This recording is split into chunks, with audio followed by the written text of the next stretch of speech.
Welcome back to Pistons Jack Chats, where I'll have a guest from the Pistons and NBA community join me to discuss your Detroit Pistons. Before we get started, if you haven't already, I'd be super grateful if you could like, subscribe, drop a comment below. It just helps us continue to grow the channel. But let's get to it. Today we have a very, very special guest, editor from the magnificent Detroit Bad Boys of SB Nation, Laz Jackson. Laz, what's going on, man? Jack, it's good to be here, man. It's good to see you. Thanks for having me on. I really appreciate it. Of course, man. No, well, look, we actually got to meet in person. We did a couple of weeks ago. Yeah. And look, I said this to you in person, but you played a very big role in me I guess getting into the content space, and for much of my early Pistons fandom, like with podcasts, you were the voice for me. With Detroit Bad Boys podcast, you and Ben Golko, who I have to mention as well, like you two were the only real Pistons media I had for a long time, and it's kind of really cool and full circle to one, have you on my show, but just to get to know you. And you know, I wrote at Detroit Bad Boys. That's also a very special place for me. So this is really cool, man. Yeah, no, and like I told you when you were here, like it's like I've seen what you've done in the content space, and I'm just like I'm so blown away by what you've been able to accomplish and everything, and I'm so happy for you, man. No, I appreciate that. Yeah. But look, man, I know since I've been a Pistons fan since 2012, this is the best team I've ever seen. Now, I know you've been a fan for a lot longer than me, but I like to normally start the show off by just doing a vibe check. And this Pistons team, they currently sit sixth in the East. They've won 38 games with only 31 losses. They're 5.5 games ahead of the Hawks at 7. Like, just how are you feeling about this team? How much joy are they giving you right now? And just especially compared to what you expected in the preseason. Oh yeah, the expectation level has definitely shifted from 5 months ago. They have a single digit magic number for the playoffs, not the play in, the playoffs, right? It's just wild to think about. So the vibes are great. I'll admit the vibes were a little low after that loss to the Wizards last week. That was not a great performance by all involved, but they have the opportunity on this road trip to like really lock in and get things squared away before the playoffs. And if what they did to the Pelicans last night is any like judge, like they'll be just fine. They'll be just fine on this road trip. So the vibes are great. I'm excited. The Wednesday game against the Heat is a national TV game, so they're getting a little national love in public, and that's great to see. So yeah, like I think the vibes are good. No, they're incredible. That Wizards game, I'm going to get to the past week's game in just a moment. That was disappointing. But then the Wizards went to Denver and won a game, so I was like, Yeah. maybe getting rid of Kyle Kuzma was all they needed to do. But no, that was a bit disappointing. But just remind everyone, I know you've been on the Pistons Pulse a few times, but I can't exactly remember. What were your preseason expectations for this team in terms of win-loss? Sure. So gambling's legal here. I bet the over at 24.5, and I was like, they'll probably hit that, right? And they did it in like February. And so my preseason expectations were, the main lens I was trying to look through the season was, what do you do about Jaden Ivey and Jalen Duren long term, since their extensions are coming up? So I wanted to see how they played. It's like, I think Cade is the guy, but like, will he take that next step? Will he be like the all-star, all-NBA level? Like, he's obviously hit that level, which has been a huge success. And then it's like, will the vets help, right? We spent a lot of the last couple of years being the youngest team in the league and playing like it. And it's like, okay, will these guys be able to come in, steady the ship a little, and like result in some fewer fourth quarter meltdowns and some like good play? And that's absolutely been the case. All of that has happened beyond what I think it was reasonable to expect at the time of the preseason. But yeah, so my expectations have been greatly exceeded, but things have been good. Yeah. It's been crazy. Like, would this be the most? Okay, so since I've been a fan since 2012, where does this team rank in terms of enjoyment? Enjoyment. Uh, Probably. So I will say, so like it's the like what was that? The 15-16 team that went to Yeah. the playoffs and lost to the Cavs in the first round. That had a special place for me because that was when I was doing like my content journey a little bit. And so it was really nice to have that to talk about on a consistent basis. But that team won 44 games, if I remember. Yeah. No, did they? Yeah, It's 44. Yeah. yeah. And so I think this team, as crazy it is to say, but they have 13 games left in the season. It's like they very well could win in excess of like 44, 45 games, which is wild to think about. But yeah, so that 15-16 team holds a special place in my heart, but this is definitely like number 2 with a bullet. Yeah. No, that Yeah. 15-16 team, because I think on my end as well with that team, there was that same sense of hope because Yeah. I think they were all It felt young. like things were ascending. Yeah, and Stan had got was Markeith Morris, I think, like Yeah. this bargain guy. Like we had that stretch for Andre, still hadn't signed that extension, I don't think. Reggie Jackson was doing his thing. They traded for Tobias. Like that team had a real sense of hope as well, and that's definitely number 2 for me. Like they were super fun, and yeah, I think Yeah. this team, the fact that I would never expected this season for this team to be close to that where that team was for me. So that's crazy in itself. But you kind of brought it up earlier. I just want to go through the past week's games. So I believe in the past week they played the Wizards twice at home. They split that with a disappointing loss the second night. Then they had a narrow loss to the Thunder with a lot of fallout from that game, which I'm very interested to get your thoughts on. And then last night they had a blowout win over the Pelicans, which I think was their second biggest win of all time. Yeah. I'm pretty Something sure I like read that. Yeah. 46 points. So just in crazy game, but maybe just some initial thoughts, if you still have any, on that Wizards loss. Is there anything out of that game you're concerned about long term, or you think it was just a bad night? I think it was a bad night. And I think it was a game that I expected this team would have more of coming into the season. Just like nights where they were maybe more talented than their opponents, but didn't take it as seriously. And you heard some of JB's comments after the game, and he said as much, right? That they didn't really give the Wizards the seriousness that they deserved.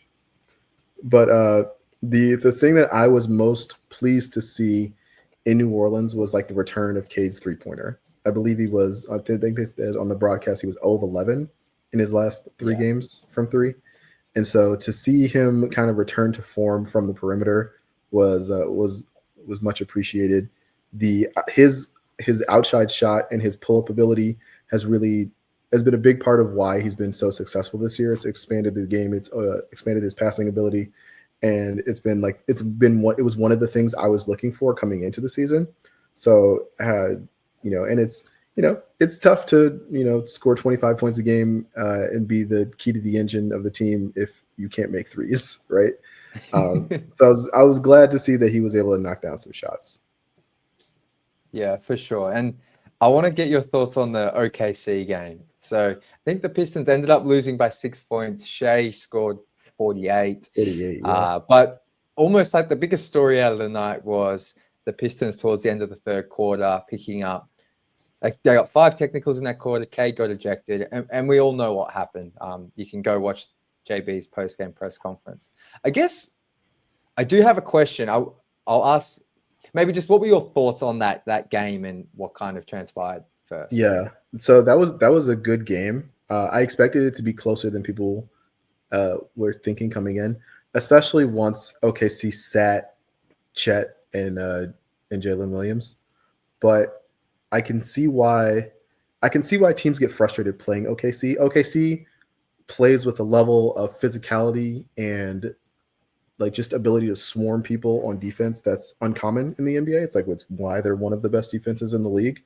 But I think the Pistons had a good point where it's like, hey, we aren't getting to play with that same level of physicality. That level of physicality isn't going both ways. And I think that that kind of boiled over. The the way the game was refereed boiled over in the Cade ejection, where I think Cade was in the right? He was they were lining Jalen Williams up for free throws. It's like, well, if you're gonna line Jalen Williams up, we need to be there. And it's like, don't tell me how to ref. And it's like from there it just kind of like went crazy. Yeah. And I don't Cade is not a very like demonstrative or like Cade doesn't get a lot of texts. And so to see No. that was kind of like you know like somebody was like really wrong to have that happen. So yeah, that but I was pleased with how well they played against one of the best defenses in the league. That game was like pretty close throughout, with the big run in the second half, especially with the bench mob. So yeah, like I was very pleased with the way they played overall. That game had the like level of intensity of a playoff game. I wasn't in the crowd for that game. I had tickets. I had to sell them. I was very disappointed about that. But from all reports are that like the crowd was at like playoff intensity for that game. And so that for me, that's a great rep for this team. This team is young, like with a play-in spot locked in and with like a single-digit magic number, we expect them to make the playoffs. For a team this young, you never know quite how they're going to react to a playoff situation and a playoff scenario. So it's really good to see in a similar type of scenario during the regular season, like they responded so well. Like, did they still lose? Like, yeah, but I was really happy with the way they played. Absolutely. I love that you bring up like the way they responded, especially to OKC's the physicality and the way they swarm, because I'll be honest, I don't watch many games outside the Pistons this season. So watching the Thunder, I was like, they do not give up on a single possession. Every time we secured a defensive board, I was like able to breathe, because if it's not Dort flying in, they just got players and they're so deep. And the way they responded, because I think when Cade got ejected, they were down by 11, and maybe after the free throws, it might have been 13. So to see them respond in a game like that physical and with that much, I guess, heat and like high intensity in it, it was really positive for me, even if they lost. But my question is, are you concerned a little bit? Like, I love the toughness. I love how they get into the face of the opponent. Does it concern you a little bit that they can lose their way come playoff time, maybe against a team like the Pacers? or do you think this is just part of like the growing pains of like a young team? Yeah, I think this is definitely something that's more characteristic of a younger team. And I think it's something that's good to lean into, right? It's part and parcel with how they play. The Pistons are also, I believe, like a top 10 defense like since the All-Star break. And a big part of that is because they play with that level of intensity most nights, like Wizards game not included, right? So it is not a detriment to me. It's not a bad thing, but you do have to rein it in.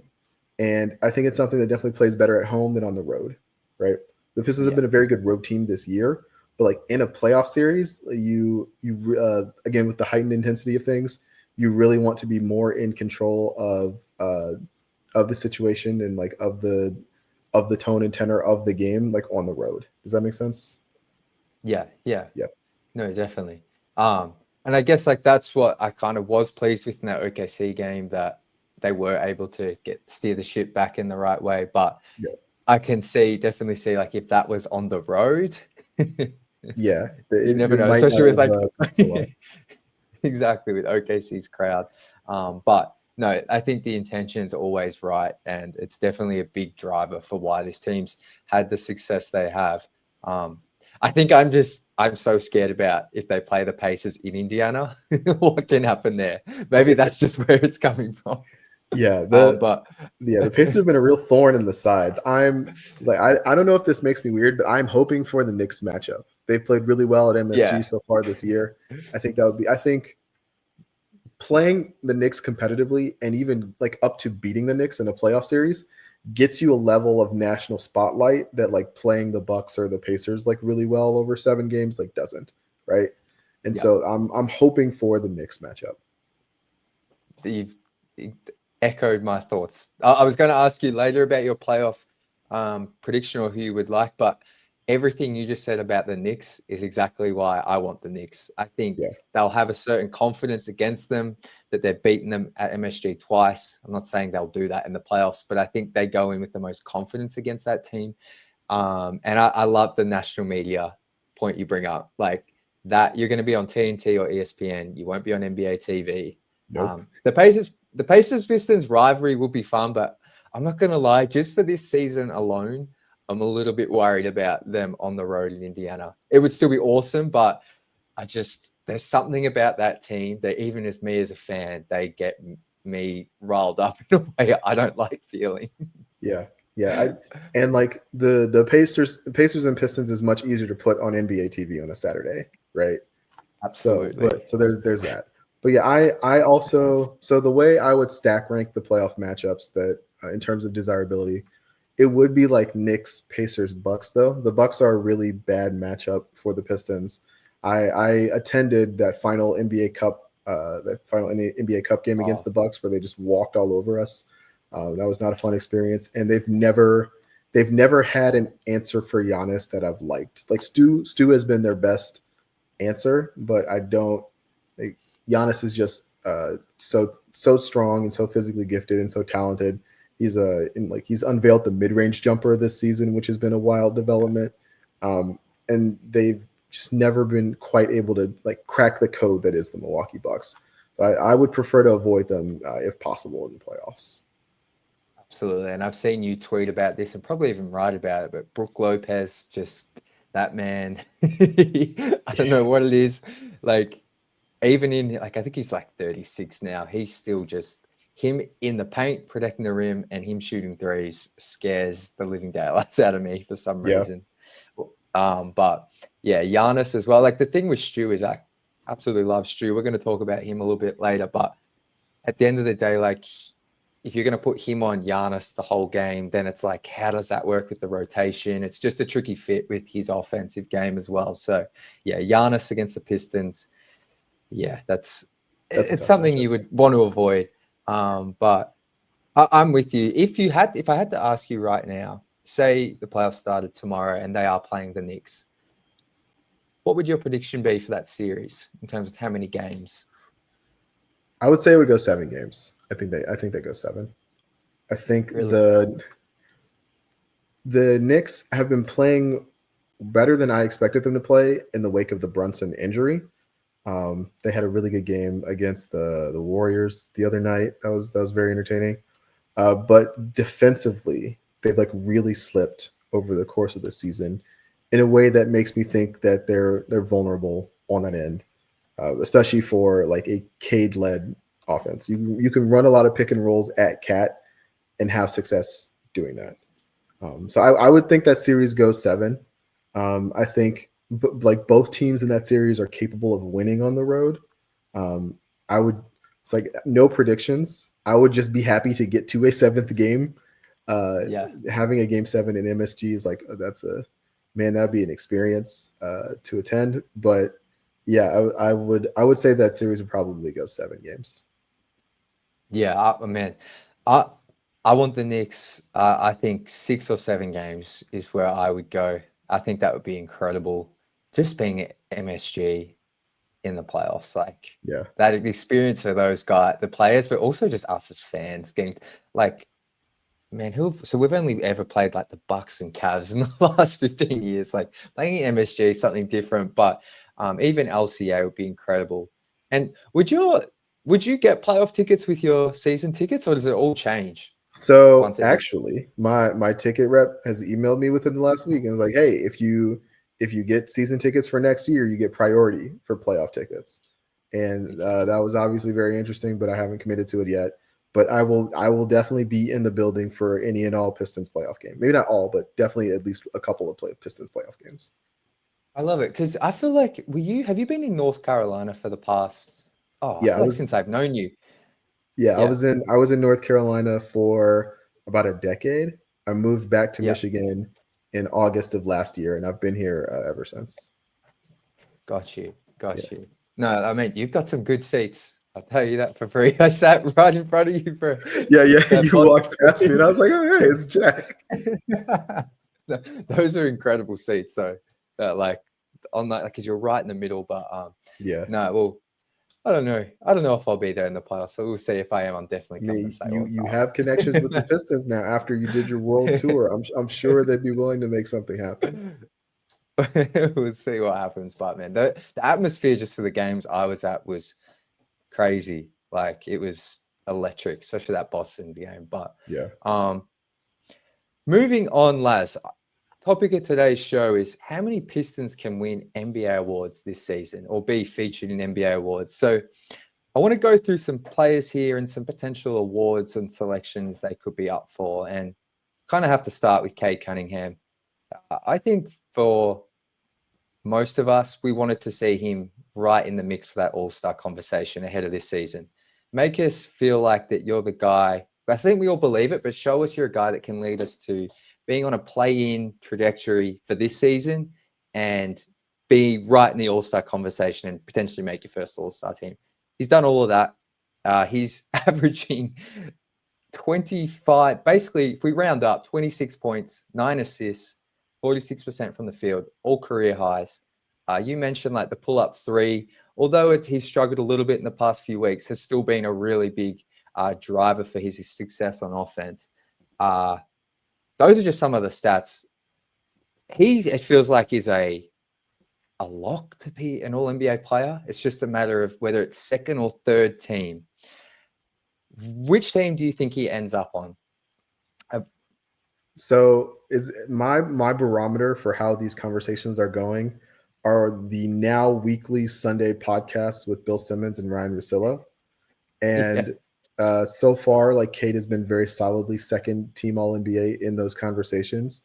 The Jalen Brunson injury, I think it definitely impacts that. I think Brunson needs to play like 4 or 5 games to be eligible for All NBA, and he's obviously injured right now. And I don't know if it's in Nick's best interest to, and I don't know the timetable for his injury, but if he's ruled ineligible, I think that definitely like just shoots Cade into a very solid second team All NBA spot. And even without that, it would be between like it's like Cade and Anthony Edwards. Yeah. Yes. So the names. I should have said this to you before to help, but the first team I have down is Donovan Mitchell, SGA, Tatum, Giannis, Jokic. I feel like that's somewhat set. Then the second team guards, or the players that Cade's competing with, is, you mentioned it, Jalen Brunson and Anthony Edwards. So if Brunson's not able to make it, then I think Cade's definitely second. But I just thought it's just crazy that we're here talking about this, but it's a real thing. Let's say Brunson is eligible, where would you put Cade? Or how do you think it'll play out? I think if Brunson's eligible, he probably makes second team, and then it becomes more of a battle between Edwards and Cade. I believe they've won the Pistons. The Pistons definitely won the home game against the Wolves. I don't know. Have they played them on the road? I don't remember. No, that's still to come. That's still to come. Okay, so maybe that has an impact. It might be one of those things where the narrative on Cade is a little bit better, simply because like the expectations again were blown out of the water this season, while the Wolves, like coming into the season with the Cat trade and like things have been kind of weird. But I think they're in a tie for second, third, and fourth in the West right now. So, and so it depends, I guess, on regular season success is also an element. If the Wolves are the 2 seed, then like, you probably see Anthony Edwards like make second team All NBA. But to be a homer, like I think Cade has had a really good season. I think he's had a better overall season than Anthony Edwards, and so I would put him on the second team. But I can see how it would play out in a variety of ways. For sure, I think. I'm with you on that. Obviously, I'm biased as well. Yeah, but we're a little biased. It's okay. But I just think from where this team was at and what the perception on Cade was, even just from Pistons fans after last year. Like, I know even I was never questioning if he was going to be an all-star, but I was starting to question if he can be like that true franchise, potentially 1A type player. He's still got to really prove that, obviously, but he's really accelerated my thought process on that. Maybe let's just talk about like just him in general, like from where we were last season, like I just said, to the player he's become this season. I don't think I've ever seen him as vocal. I've loved getting to see him show his competitive side on the court. Now he has a team around him. But just your thoughts on Cade. I'll let you cook here. Yeah, no, Cade's been great this season. It's been the thing I noticed the most, like going to the games now, is just how in control of the pace and the flow of the Pistons offense he is, like at all times. It's been really impressive to see in person. He's made his ability as a passer has been just like crazy to see in person. He made a pass from baseline to THJ for a corner three. I think it was against the Heat, where like it happened not like in front of me, but like I could see it like really well. And I was just like, how did he even see that as like a possible like thing to try? And so it's been really amazing to see him play. I guess. Well, let me shift this a little bit. Do you think that? How do you feel about Cade being in the like most improved player conversation? Like I would love to see Cade win any and all like awards he's eligible for. I don't love that like the most improved player has become like here's the next superstar guy, but like if the national media and the players acknowledge Cade as the next superstar guy, I'm not mad at it, right? So I think there's the way you phrase it, like that, because the way the award seems to be voted upon these days as it is the next rising star or the next guy to step up that superstar status. I want Cade to win it because I think that's just a great award to acknowledge how good he's been this season, because he has improved dramatically this season. It's not like it's just, oh, now the team's winning the stats matchup. He has truly improved. Even his 3-point percentage, like it's like 0.1 behind a career high. Same with rebounds. Like he's really is close to averaging career highs across the board. That how the most improved awards voted upon is a different conversation. I would much prefer it to be actually for like, I can't think of a player this season, but voted upon as someone who like Norm Powell. Exactly right. Yeah. But because of the way it's voted upon and because it's for our guy Cade, I want him to win as many awards as possible. Because I think he's been that good and he deserves that recognition. Because this is the next thing. Split the baby a little bit. Would you rather have him most improved and third team All NBA, or no most improved but second team All NBA? Oh, second team. That's I think having that on your resume is great. Like, because sometimes third team All NBA. I love Andre Drummond.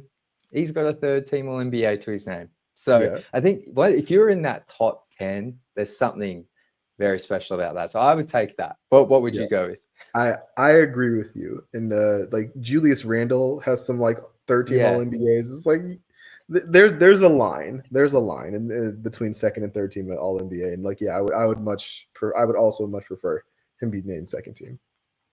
Yeah, I'm with you on that. But last thing on Cade, what I'm seeing from him this season, truthfully, I kind of expected this to be like let's say 6 Cade, or end of year 5 Cade after the All-Star break, not year 4. Like, has his improvement this season surprised you at all? Is he ahead of schedule, or have you always kind of seen him?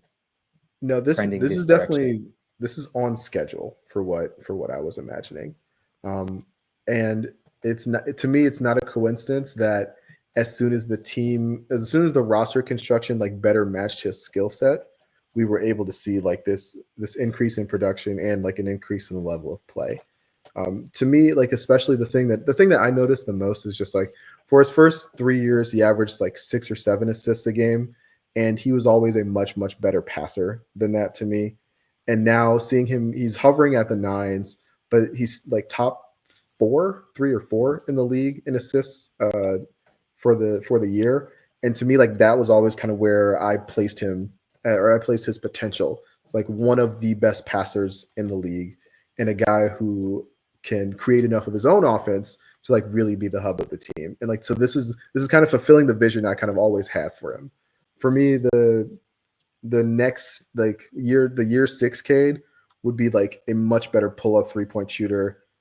Maybe start taking some of these like deeper, like Trae Young, Steph Curry, Dame Lillard type threes. Like to me, that's the next natural progression to open up the space on the floor even more.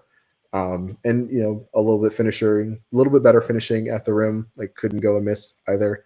I've been having some conversations with some friends in the group chats, and we are all in agreement that like once the Pistons play well in the playoffs, Cade will get a better whistle, and so that's worth like 2 more points next season immediately.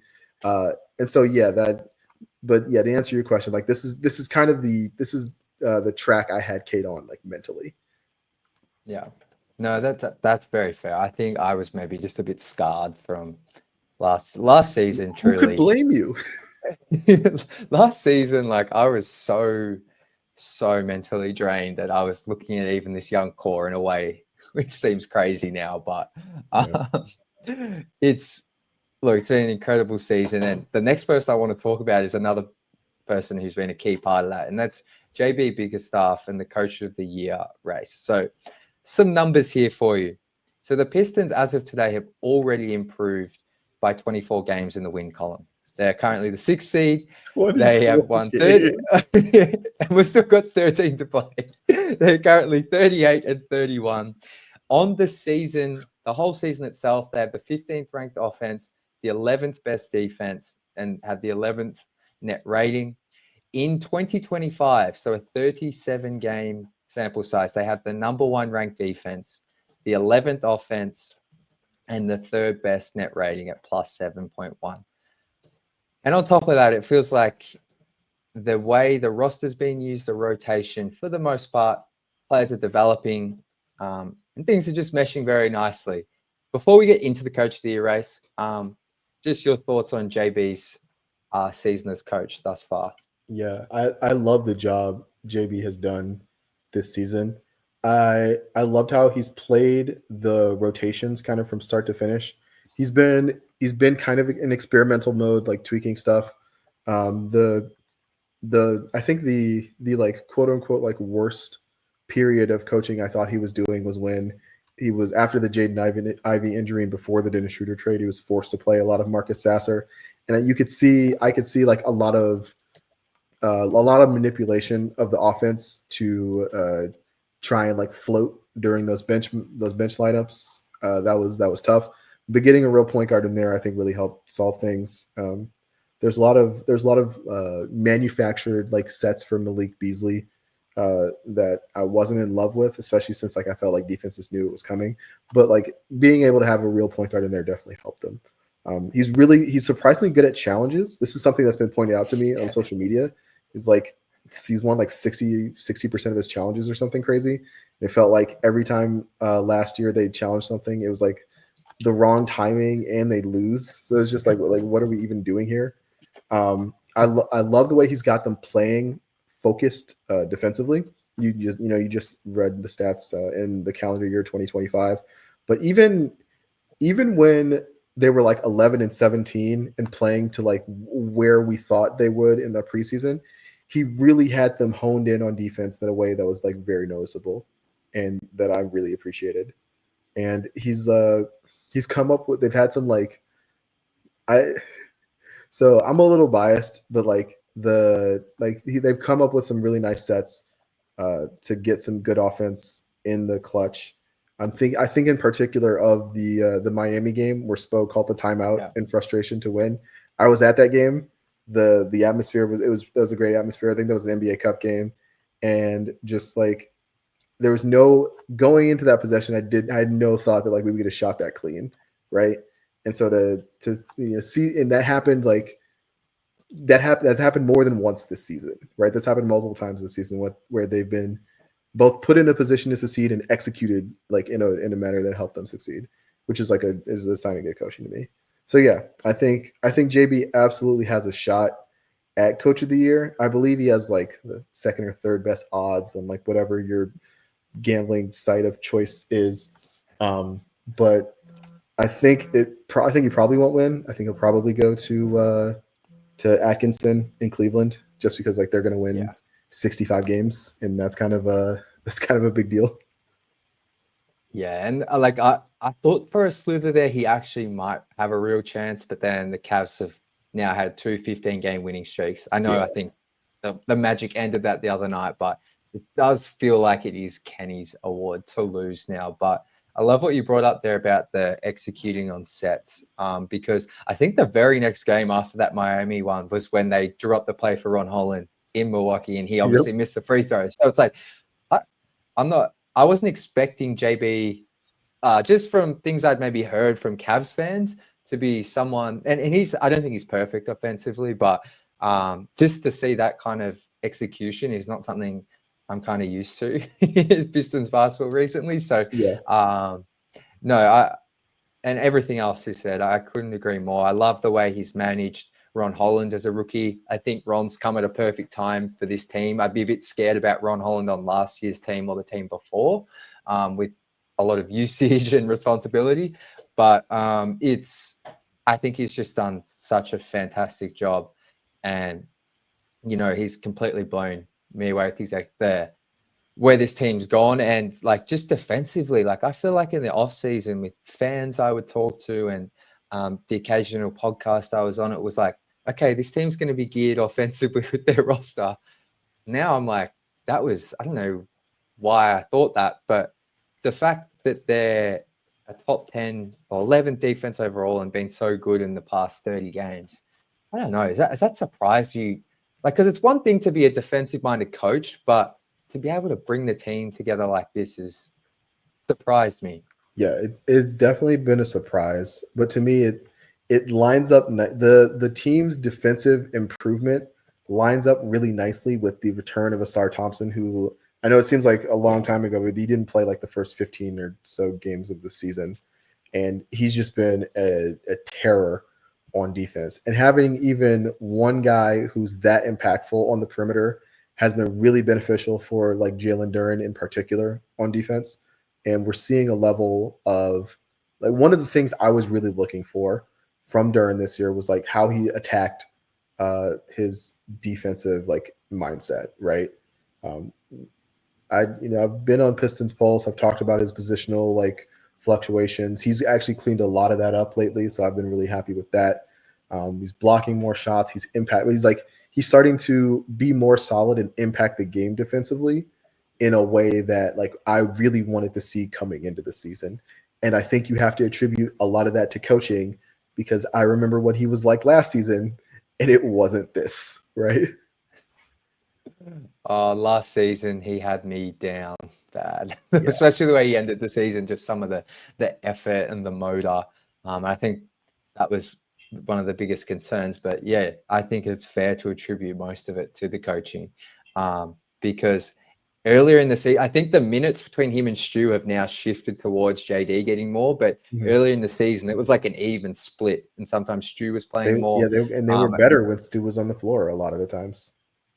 They really were. So, like, to see this team now be one of the best defensively, I agree. Asar Thompson has made Jalen Duren's life a whole lot easier, but that doesn't take anything away from JD, like ramping it up. And just like you said, making an impact, because of course there's going to be times where he's out of position or that kind of thing. But on the whole, just like blocking shots now the way he does, like I think he had 6 blocks the other week, which for him was a career high, but just like last night, a few blocks, it's been really good. And I think JB's played a huge role in that. And I want to ask you something else about JD before we wrap it up, but I want to quickly move on here and just talk about the final award, Malik Beasley for 6th Man of the Year. I think he has a real case here. So I just want to make it known to people watching, he's the best catch and shoot 3-point shooter in the league. He's 42% on 9 attempts, which is crazy in 27 minutes, 16 points a night. And his main competitors for this award, from what I've read, is Peyton Pritchard and Ty Jerome, who are on the Cavs and Celtics, who are the number 1 and 2 seeded teams in the East. But thoughts on Bees and his likelihood for 6th Man of the Year? Yeah, I honestly think like this is one that the Pistons should push a little bit harder. I've been surprised that they haven't come out with like the PR blitz for Malik Beasley, 6th Man of the Year.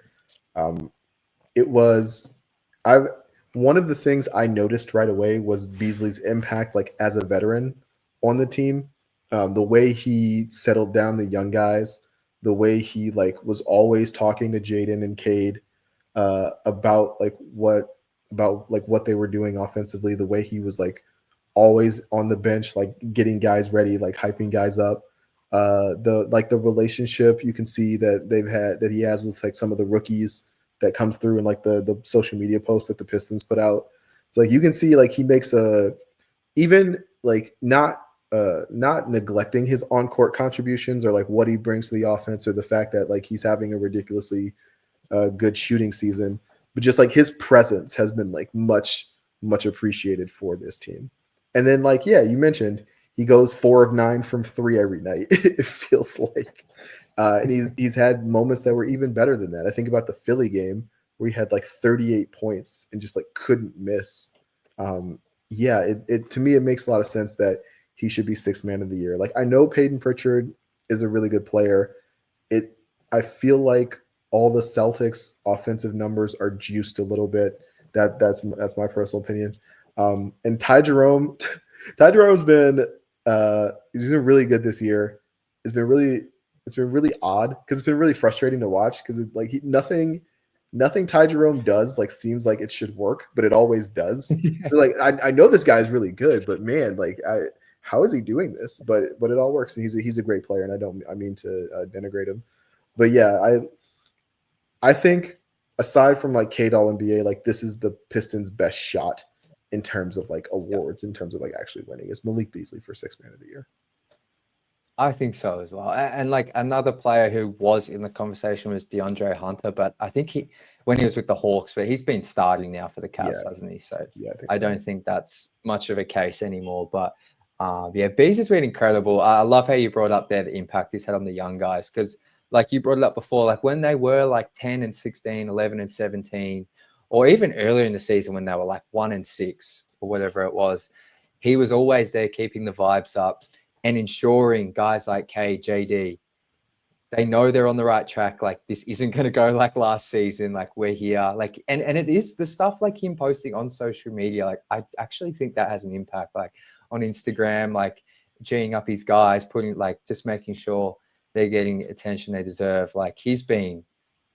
I mean, I think someone asked me the other day who's been like exceeded the expectations the most. Like he would have to be number one on the Yeah, roster. number one with a bullet. Yeah, like I can't like when they signed him, I feel like it was a week into free agency. I was like, oh, cool, another shooter, but like we've got THJ. Like, man, that sounds stupid now. No disrespect to THJ, but no, I was like, well, when they signed him, I was like, oh, great, 1-year deal. Like if all goes well, they can flip him at the deadline and like maybe get like a low first round pick. We can keep this rebuild thing going. And now it's like, how much money can he make in the offseason? Like, give it to him. Like, I don't care. Like, whatever it takes, keep Beasley in Detroit. absolutely. It's going to be very interesting. And that ties me over to kind of the last topic on the Pistons I want to talk about before I have some quick questions to close us out here. But with the offseason, so you mentioned one of the biggest things you were looking for coming into this season was, I guess, how Jalen Duren and Jaden Ivey perform because they're extension eligible this offseason. Based on what we've seen so far, how can I say this? What do you think happens this offseason? Or you can rephrase that to what would you do? Yeah.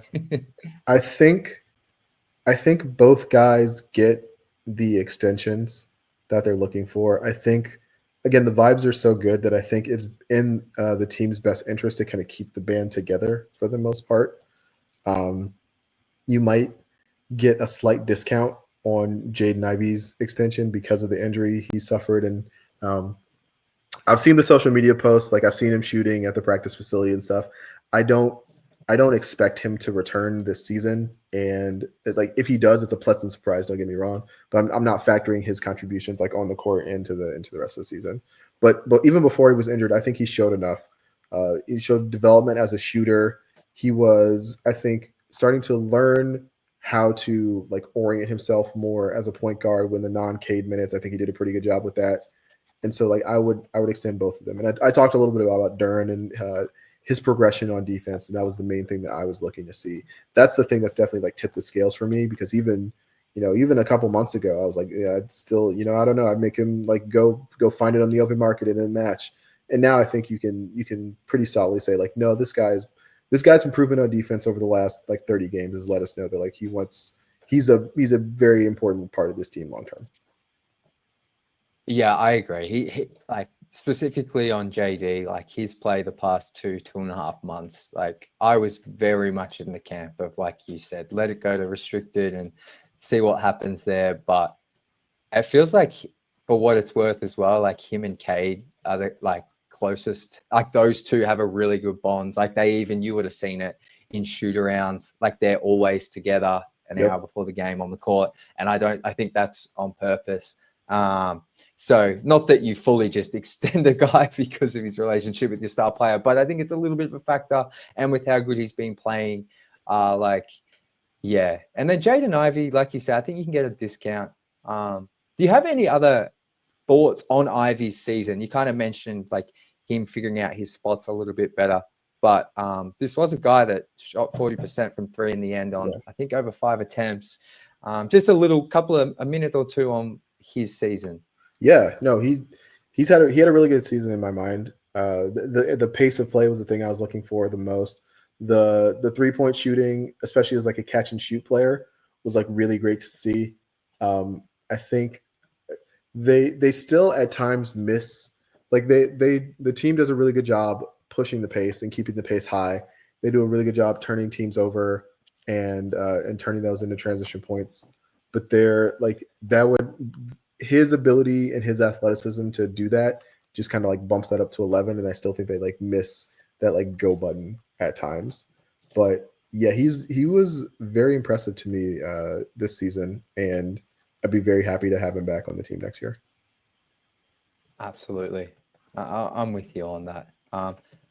Final little segment here, Laz. Few quick fire questions for you to close out the show here. Right. Some are about basketball, some are just a bit off topic, but what is your favorite spot to eat in Detroit? If you had to recommend one place. Okay, so I moved to downtown. I'm very close to Wayne State. And where I am, I can like get to Ema Noodles off Warren in like 5 minutes. I've been to that place like 6 times. I love that place. They do ramen, and they do like udon, and they do like noodles. It's so good. I had it last night. I love it. Nice and recent. I'll have to check it out when I'm back next time. Oh, for sure. I'll take you. We got to go. I'd love that. I would love that. One place someone like myself or someone from outside of Detroit or Michigan have to visit in the state, or it can be in Detroit. One place you'd recommend to visit. One place I recommend. If you haven't been to the DIA, the Detroit Institute of Arts, the like art museum we have, I would definitely check that out. It's a really good experience. I took my son a couple months ago, and like he's 3, so he doesn't like get it, but like we had a great time just like walking around, like looking at stuff. That's the thing I do on vacations is like I go to cities and like go to their museums and like look at stuff. That's what I encourage people to do when they get here is like check out the art museums and the stuff we have here. I love it. Now, a couple of Pistons ones. I don't think I know these, so I'm interested to hear. Favorite Pistons player of all time for Laz Jackson? I think it's the combination of Ben and Rasheed Wallace. Like don't make me pick between them. But yeah, those are my favorite Pistons of all time. Got you. And then I think I know the answer to this now, but favorite Pistons team of all time. Pick one season. Yeah. It's got to be the 04 team. It's got to be the going to work Pistons that won the championship. Fun fact: I was in Canada for Game 5 of that. So it was me. My grandfather used to take us fishing in Canada during the summers, and so it was like me, him, my uncle, and my cousin, like all in the lodge of like this fishing place, trying to like get all the Canadians to like change it to the Pistons game so we could watch. And they're like, "What are you guys?" It's like, just do it. Like, just trust us. Okay. Did you end up getting to watch it? Oh yeah, we got to watch it. We got our way. We were pretty insistent. Good. I'm glad to hear that. All right. Favorite moment covering the Pistons. So since you've been to Bad Boys or before that, like, is there a favorite moment, season, anything that sticks out? The thing that really sticks out is like all the coverage we at Detroit Bad Boys did in the wake of the Blake Griffin trade. That was one of the few Yeah. times I've like gotten up out of bed to record a podcast at like 10 o'clock at night. And we did so much stuff on that over at Detroit Bad Boys. And then he had the season he had the 2019 season he had, and like that was a really fun time for this Pistons team. And that was one of the podcast I did after the Blake Griffin trade was like I think one of the highlights of my podcasting career. Man, that was crazy. I still remember where I was when I saw the Woj notification come through. I don't know if it was on Twitter or ESPN app, but I was just like, whoa, Blake Griffin. Like he was one of the biggest names at the time. Like he's coming to Detroit. Like that was insane. Well, actually, just quickly, I wasn't like that much of like I didn't actually understand basketball that much. I was like a true fan at the time. So I was excited. What was your reaction to the trade? I was excited. I also recognized that it seemed very much like an attempt by Stan Van Gundy to preserve his job. I was enthusiastic. The cost wasn't that high, right? It was like Tobias, Bojan, and a pick. It's like that wasn't that much for the seasons of Blake Griffin they got. And but there was also a lot of concern about injuries, which like obviously played a role in how things played out. So yeah, there was a lot of meat there, which is why it was such good content. Very good content. No, that was crazy. That was a crazy trade. Last one for you, Laz, and we'll wrap it up after this. Best piece of advice for somebody who's looking to get into the content space about the Pistons, writing, even podcasting. What would your best piece of advice to them be? Figure out a schedule and stick to it. Audiences reward consistency more than they reward like amazing content. I think of like a guy like Kuka Hill who does like 280 Pistons podcasts a year, right? Something I have a lot of respect for Kuka because I could not do that, right? But like he's gotten a lot better. He's made a lot of improvements. But the thing that he always had going for him is that he was willing to be consistent. And so that is what I would tell any aspiring content creators like in the Piston space, in the NBA space, and like any measure of life is just like find a schedule, stick to that schedule. Like you'll get better at it. Don't expect to like come out and like light the world on fire. That does not happen to anyone. Even like the overnight successes, like the dunker spot, like Nikias Duncan was writing for like 7 years before like that podcast blew up, right? Like when you first start doing something, like don't expect to be good, but stick with it, be consistent, stick to a schedule, and like watch the improvements occur. I think that's really good advice. It's funny you say that because that's what I said to you when we were in Detroit. I said, just with this show in particular, I was like, I love doing it, but I've just got to be more consistent. And yeah, shout out to Koo, that man, 5 days a week. He's talking Pistons, no matter if they're winning 0 games or they're winning 8 in a row, or like, they're on a 28 I thought game. last season would break him.